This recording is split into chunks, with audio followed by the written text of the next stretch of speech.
ತೆರಿಗೆ ಬಾಕಿ ಉಳಿಸಿಕೊಂಡವರಿಗೆ GBA notice. ತೆರಿಗೆ ಬಾಕಿ ಉಳಿಸಿಕೊಂಡಿರುವ ಹಲವು ಇಲಾಖೆಗಳು, ಕೇಂದ್ರ ಮತ್ತು ರಾಜ್ಯ ಸರ್ಕಾರದ ಹಲವು ಇಲಾಖೆಗಳು, ಬಿಎಂಆರ್ಸಿಎಲ್, ಪೊಲೀಸ್ ಇಲಾಖೆಯ ಆಸ್ತಿಗಳು ಹರಾಜು ಪ್ರಕ್ರಿಯೆಗೆ ಗ್ರೇಟರ್ ಬೆಂಗಳೂರು ಪ್ರಾಧಿಕಾರ ಸಜ್ಜು. ಹರಾಜು ಪ್ರಕ್ರಿಯೆಗೆ ಮೊದಲ ಬಾರಿಗೆ ಜಿಬಿಎ ನೋಟಿಸ್ ಜಾರಿ. ಜಿಬಿಎ ವ್ಯಾಪ್ತಿಯಲ್ಲಿ ಸುಮಾರು 437 ಕೋಟಿ ತೆರಿಗೆ ಬಾಕಿ.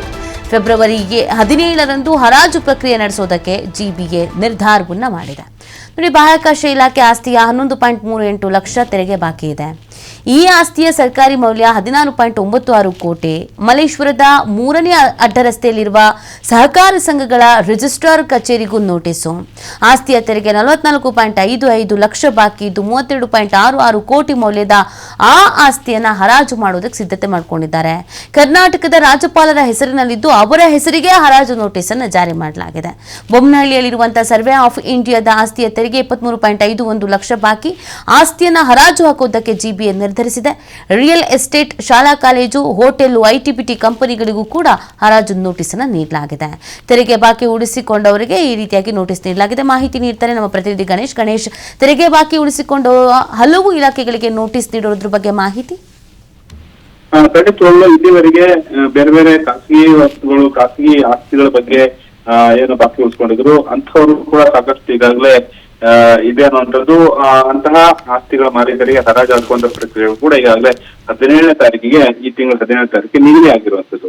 ಇದರ ನಡುವೆ ಸರ್ಕಾರಿ ಕಚೇರಿಗಳು ಹಾಗೇನೆ ಸ್ವತಃ ಜಿಬಿಎ ಇರುವಂತಹ ಒಂದಿಷ್ಟು ಏನು ಆಸ್ತಿಗಳಿದೆ ಅದನ್ನು ಕೂಡ ಹರಾಜು ಹಾಕುವಂಥದ್ದು. ಅಂದ್ರೆ ಆರ್ಥಿಕವಾಗಿ ಅಷ್ಟೊಂದು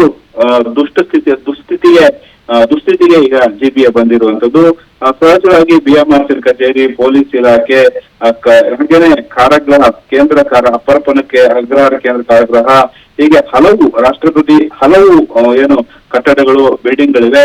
ಅದನ್ನು ಕೂಡ ಒಂದು ರೀತಿಯಲ್ಲಿ ತೆರಿಗೆ ಬಾಕಿ ಉಳಿಸ್ಕೊಂಡಿರೋದ್ರಿಂದ ಅದನ್ನ ಹರಾಜು ಹಾಕುವಂತ ಪ್ರಕ್ರಿಯೆಗಳಿಗೆ ಮುಂದಾಗ್ತಾ ಇರುವಂತದ್ದು.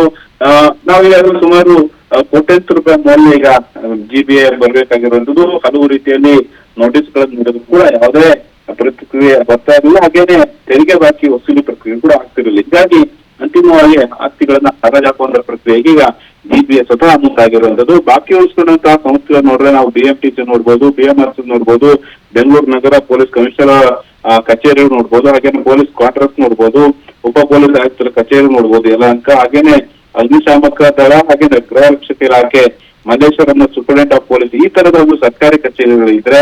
ಇನ್ನು ಖಾಸಗಿ ಇರುವಂತಹ ಅತಿ ಹೆಚ್ಚು ಬಾಕಿ ಇರುವಂತಹ ಆಸ್ತಿಗಳು ಅಂದ್ರೆ ಹೋಟೆಲ್ಸ್ಗಳು ಸಾಕಷ್ಟಿದೆ, 39 ಕೋಟಿ ಬಾಕಿ ಇದೆ.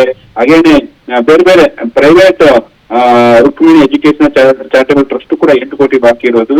ಈ ಎಲ್ಲರೂ ಕೂಡ ಈಗಾಗಲೇ ಹಲವು ನೋಟಿಸ್ಗಳು ನೀಡಿದ್ರು. ಕ್ಯಾರೆನ್ಸ್ ಹಿನ್ನೆಲೆಯಲ್ಲಿ ಇದೇ ತಿಂಗಳ 17ನೇ ತಾರೀಕಿಗೆ ಜಿಬಿಎ ಅಪರಾಧನ ಆಗ್ತಾ ಇರೋದು. ಸಹಜವಾಗಿ ಇದು ಸಾಕಷ್ಟು ಕುತೂಹಲವನ್ನ ವ್ಯಕ್ತಪಡಿಸಿರೋದು. ಒಂದು ಹಂತದಲ್ಲಿ ಕೇವಲ ಸಾರ್ವಜನಿಕರಿಗಷ್ಟೇ ಅಲ್ಲದೆ ಸರ್ಕಾರಿ ಕಚೇರಿಗಳ ವಿರುದ್ಧ ಕೂಡ ಈಗ ಜಿಬಿಎ ಆಡಳಿತ ವರ್ಗ ಸಮರಸಾರಿರುವಂತದ್ದು.